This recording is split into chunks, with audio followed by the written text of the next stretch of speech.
شروع کرتا ہوں اللہ تعالیٰ کے نام سے جو بڑا مہربان نہایت رحم والا ہے۔ حضرت ابن عمر رضی اللہ تعالیٰ عنہ کہتے ہیں کہ رسول اللہ صلی اللہ علیہ وآلہ وسلم نے فرمایا، قیامت کے دن اللہ تعالیٰ مومن کو اپنے فضل و کرم اور اپنی رحمت کے قریب کرے گا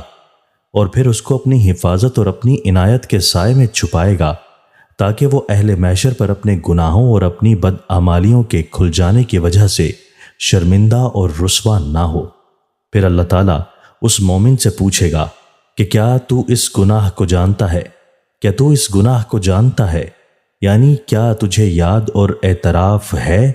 کہ تو نے دنیا میں فلاں فلاں گناہ کیے تھے؟ وہ مومن عرض کرے گا کہ ہاں اے پروردگار، مجھے اپنا وہ گناہ یاد ہے اور اپنی بدعملی کا اعتراف کرتا ہوں۔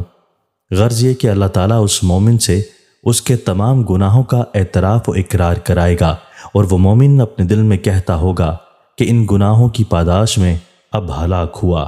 اب تباہ ہوا، لیکن اللہ تعالیٰ فرمائے گا کہ میں نے دنیا میں تیرے ان گناہوں اور ان عیوب کی پردہ پوشی کی اور آج بھی میں تیرے ان گناہوں کو بخش دوں گا۔ پس اس مومن کو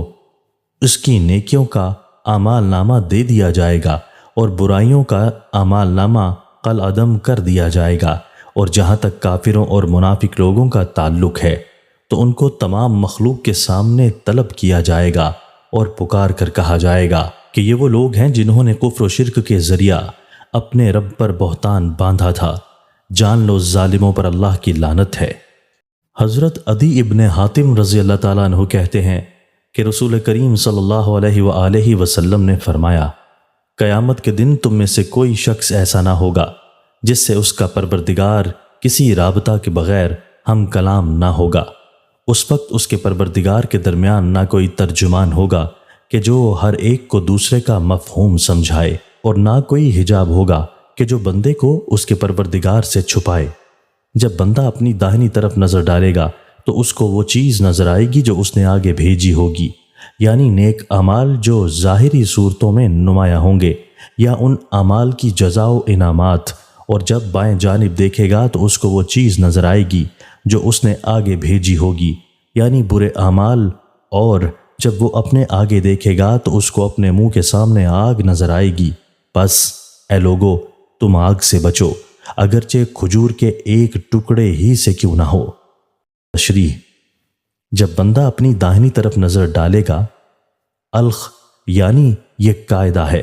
کہ جب کوئی شخص کسی سخت صورتحال سے دوچار ہوتا ہے اور کسی مشکل میں پڑ جاتا ہے تو دائیں بائیں دیکھنے لگتا ہے۔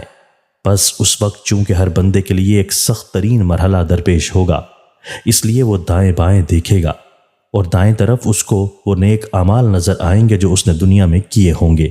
اور بائیں طرف اس کے برے اعمال دکھائی دیں گے، اور سامنے کی طرف آگ نظر آئے گی۔ لہٰذا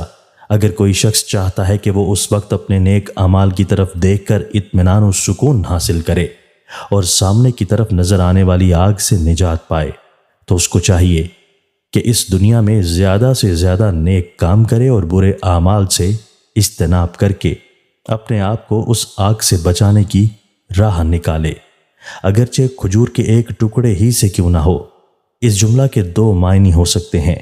ایک تو یہ کہ اپنے آپ کو دوزخ کی آگ میں جانے سے بچاؤ اور کسی پر ظلم و زیادتی نہ کرو،